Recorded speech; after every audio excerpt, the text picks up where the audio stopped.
Welcome to Pathsala 247 Bangla YouTube channel. আজকের এই ভিডিওটি অতি গুরুত্বপূর্ণ হতে যাচ্ছে, কারণ এই ভিডিওতে আমি ক্লাস 9-এর জিওগ্রাফি সাজেশন সেকেন্ড ইউনিট টেস্টের জন্য যে সকল প্রশ্ন অতি গুরুত্বপূর্ণ তার পূর্ণাঙ্গ সাজেশন তোমাদের সঙ্গে আলোচনা করব।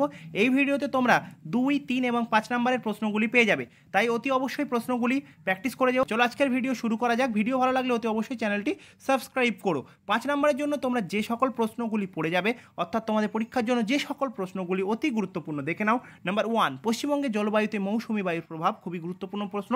নাম্বার 2, জলবায়ুর সঙ্গে আবহাওয়া বিকারের সম্পর্ক আলোচনা করো। নাম্বার 3, মৃত্তিকা সংরক্ষণের উপায়গুলি লেখো। নাম্বার 4, দেখে নাও মানুষের জীবনে ঋতু পরিবর্তনের প্রভাব লেখো। নাম্বার 5, উত্তরবঙ্গের নদ নদী এবং দক্ষিণবঙ্গের নদ নদীর মধ্যকার তুলনামূলক আলোচনা করো। নাম্বার 6, পশ্চিমবঙ্গের উত্তরের পার্বত্য অঞ্চলের ভূপ্রকৃতি সম্পর্কে আলোচনা করো। এছাড়াও তোমাদের এই প্রশ্নগুলির সঙ্গে একটি অঙ্ক থাকতে পারে পরীক্ষায়, কোনো কোনো স্কুলের ক্ষেত্রে সময়, বার, তারিখ নির্ণয়ের একটি অঙ্ক তোমাদের যদি থাকে, তাহলে তোমরা এই সময়, বার ও তারিখ নির্ণয়ের পদ্ধতি বা প্রসেস 3 নাম্বার চ্যাপ্টার থেকে খুব ভালো করে শিখে যেও।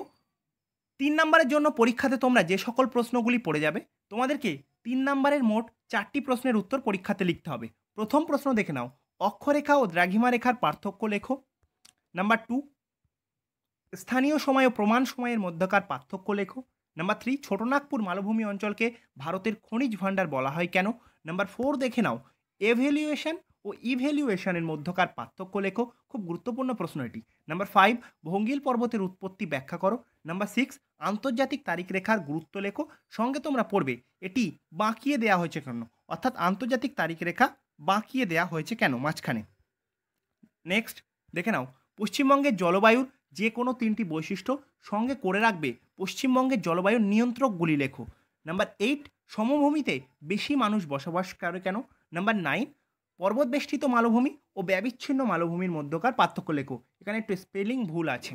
নেক্সট, পশ্চিমবঙ্গের সুন্দরবন অঞ্চলের নদ নদীগুলির বৈশিষ্ট্য লেখো।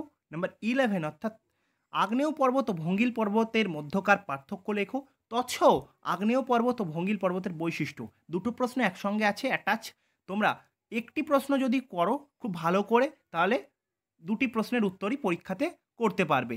নেক্সট, পেডিপ্লেন ও পেনিপ্লেনের মধ্যকার পার্থক্য লেখো। 3 নম্বরের প্রশ্ন শেষ হলো। 2 নম্বরের জন্য যে প্রশ্নগুলি তোমরা পরীক্ষার আগে করে যাবে, দেখে নাও। তোমাদেরকে 2 নম্বরের মোট 4টি প্রশ্ন পরীক্ষায় উত্তর লিখতে হবে। প্রথম প্রশ্ন, প্রতিপাদ স্থান কি। দ্বিতীয় প্রশ্ন, আগ্নেয় পর্বতের সংজ্ঞা লেখো। নেক্সট, ম্যানগ্রোভ উদ্ভিদের 2টি বৈশিষ্ট্য লেখো। নেক্সট, এভ্যালুয়েশন কাকে বলে। নেক্সট, ব্যবিচ্ছিন্ন মালভূমি কাকে বলে।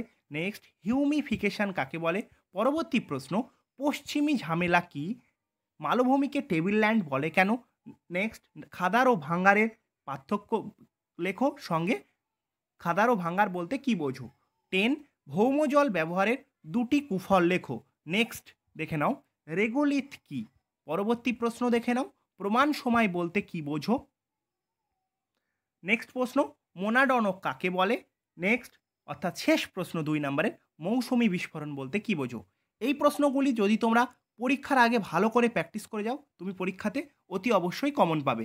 ভিডিও ভালো লাগলে ভিডিওতে একটি লাইক করে দিও, আর অতি অবশ্যই চ্যানেলটি সাবস্ক্রাইব করো এমনই গুরুত্বপূর্ণ সাজেশন ভিডিও এবং টিপস পাওয়ার জন্য।